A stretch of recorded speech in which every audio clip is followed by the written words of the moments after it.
Salut les amis, nous sommes dans la partie 3 de notre formation et dans cette partie nous allons voir la gestion des scores et la notion de variable.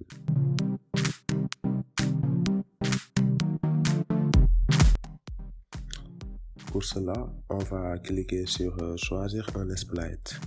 Ensuite, on choisit une balle. On bascule le code comme d'habitude. Quand le drapeau est cliqué,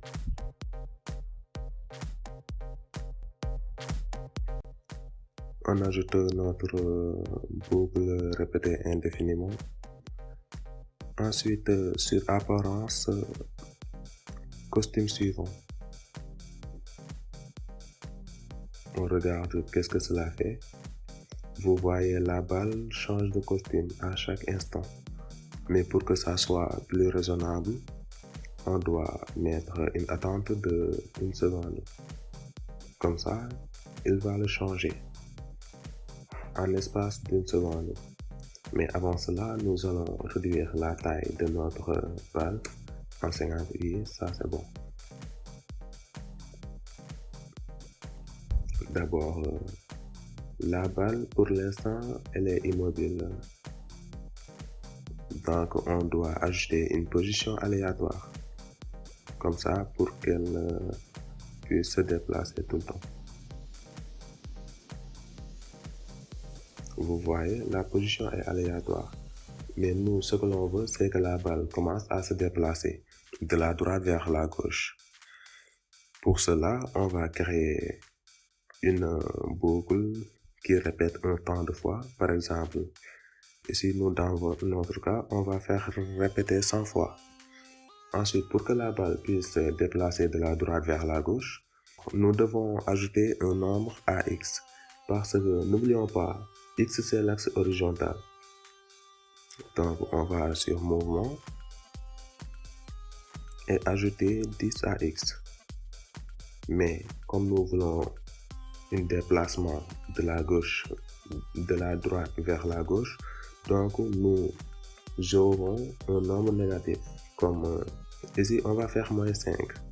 On essaie. D'accord. Et cela marche. Mais la balle doit toujours commencer sur ce bord-là. Pour cela, on va mettre x à une position initiale.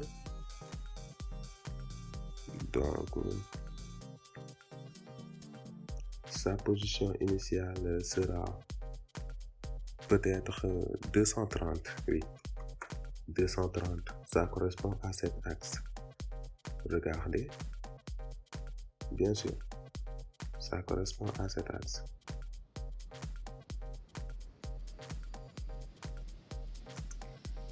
Mais la position aléatoire, on doit le descendre un tout petit peu. Comme ça. Pour que ça soit plus raisonnable. Mouvement, aller à la position aléatoire. Ici, oui, c'est bon. On démarre le programme. D'accord, c'est bon.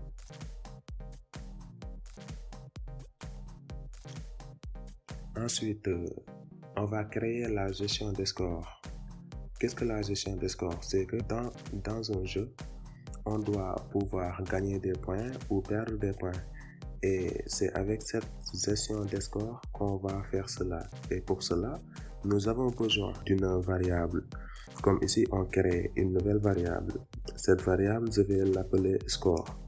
Comme ça. Ensuite, on va mettre un code initial. Quand le drapeau est cliqué, contrôle, on répète indéfiniment. Et on va ajouter une condition. Qu'est-ce qu'une condition? Une condition, c'est tout simplement, comme son nom l'indique, c'est une condition. Si le toucan touche la balle, alors ajoutez un point de plus. Ou bien faites une incrémentation. Tout simplement.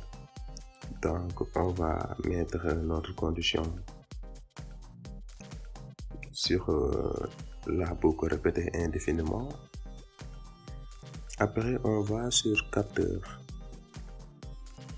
en disant si la balle touche quoi? Touche le toucan. Touche le toucan, alors qu'est-ce qu'on fait? On ajoute 1 à notre variable. Notre variable s'appelle score. Comme ça. On démarre le programme pour voir qu'est-ce que cela va donner. Par exemple, regardez. Notre oiseau touche la balle, mais ça nous donne beaucoup de points. Donc, on peut régler cela en ajoutant une attente de quelques secondes. Comme ici, on peut faire attendre 0,2 secondes pour marquer le score. D'accord?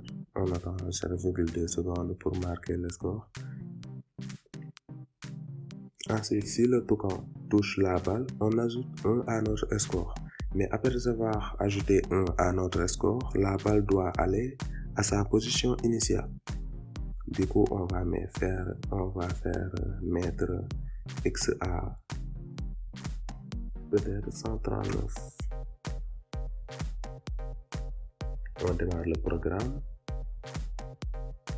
Regardez. Maintenant, quand l'oiseau touche la balle, nous avons simplement un point de plus. Les amis, c'était tout pour cette vidéo. À la prochaine.